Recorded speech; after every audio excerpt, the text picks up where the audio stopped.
இதுதான் சொல்கிறது, காருக்காரங்களாம் மெதுவாக போங்கடா மெதுவாக போகலான்னு. டப்பா காரை வச்சுக்கிட்டு உக்காம என்ன ஓட்டுறீங்க? இல்லை அப்பளமாகி போச்சு. ஆமாம் ஆமாம்.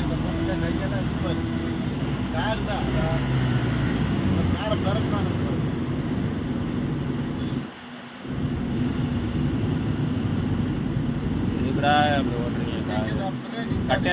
கட்டையில் அடிச்சு ஏறிடுச்சு காரு.